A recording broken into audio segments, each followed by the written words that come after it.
अब बात करेंगे उत्तराखंड के त्रासदी की। 3 दिनों के मुश्किल के सफर के बाद आखिरकार एबीपी न्यूज की टीम धराली पहुंच गई। वहां जाकर हमने अपने कैमरे में तबाही का मंजर रिकॉर्ड किया। धराली में अब गांव का नामो निशान मिट चुका है पूरी तरह से। इंसानों के नाम पर कुछ स्थानीय लोग और रेस्क्यू टीमें ही मौजूद है। बड़े बड़े होटल्स और घरों की जगह अब वहां सिर्फ तबाही के निशान हैं। देखिए तस्वीरें। जिस जगह पर उस दिन सैलाब ने कई लोगों को जिंदा जमीन में गाड़ दिया, उस जगह पर एबीपी न्यूज की टीम पहुंची है। सबसे पहले आपको दिखाएंगे कि ये वही जगह है जहां पर ये सैलाब आया था। ऊपर से दिख रहा वीरान गांव करीब जाने पर त्रासदी की याद दिला रहा था।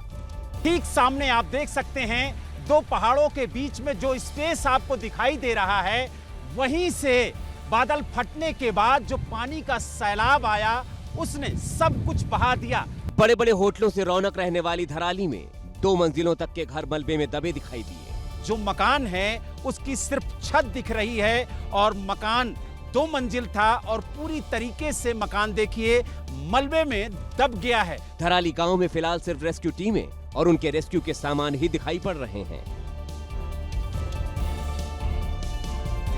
तो बेहद खूबसूरत गांव धराली अब केवल इतिहास बन गया है। सैलाब ने 5 तारीख को कई जिंदा लोगों को जमीन के नीचे गाड़ दिया। अब उन्हीं लोगों की तलाश है और धराली नाम का वो गांव तो अब बचा नहीं, लेकिन जमीन के नीचे दबी जिंदगी ढूंढने के लिए रेस्क्यू टीमें तीसरे दिन भी लगी हुई हैं।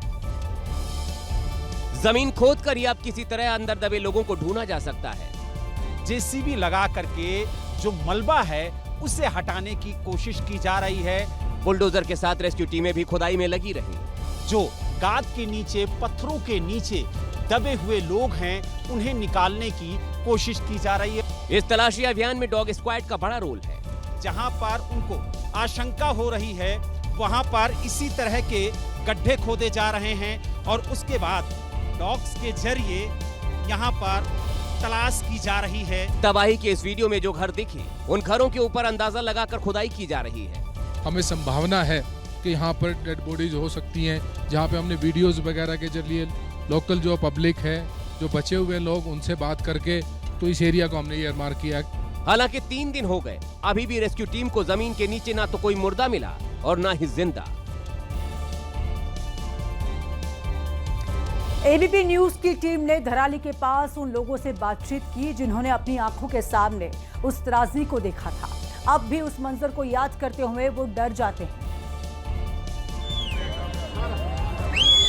सीटी और चीखों की आवाज के बीच आए सैलाब ने उस इलाके में काम कर रहे लोगों को जिंदगी भर का सदमा दिया।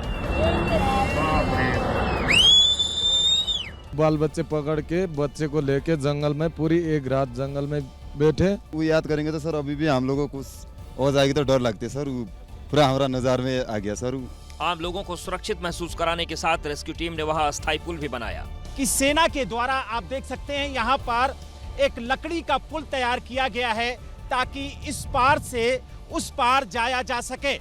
धराली और आसपास के इलाके में फिलहाल चुनौती सिर्फ मलबे के नीचे दबी जिंदगी की नहीं, बल्कि बाहर जो लोग बच गए उनके मन में उस दोपहर का डर निकालना भी जरूरी है। तो धराली गांव में इस वक्त कुछ बचा है तो वो बस पत्थर, पानी और मलबा। आपने अब तक देख ही लिया होगा कि उस रोज आए सैलाब ने धराली को किस तरह से नक्शे से मिटा दिया है। बड़े बड़े होटल और घर टूटने के बाद धराली की पहचान सिर्फ तबाही वाले गांव की ही रह गई है। उस तबाही से पहले और बाद की सैटेलाइट तस्वीरें भी अब सामने आई हैं।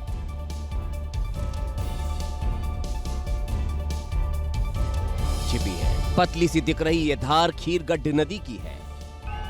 वही खीरगढ़ नदी जिसमें बादल फटने के बाद पानी का लेवल इतना बढ़ा कि उसने सब कुछ तबाह कर दिया। नदी से निकलकर पानी धराली गांव के एक एक घर को तोड़ता जा रहा था। धीरे धीरे उस छोटी नदी ने बड़ी तबाही मचाई। पहले जहां कभी नदी की धार के इर्द गिर्द घर हुआ करते थे, वो पूरी की पूरी जगह तबाही के बाद मलबे में बदल गई। तबाही से पहले जिस धराली में 1000 लोग रहा करते थे, तबाही के बाद वहां बस मलबे का ढेर है। पहले भागीरथी नदी और गांव के बीच कुछ फर्क था, अब मलबा और नदी एक जैसे हो गए। तस्वीर में ऊपर के इलाके में जो घर दिख रहे हैं, यहीं से नीचे हो रही तबाही के वीडियोस बनाए गए थे।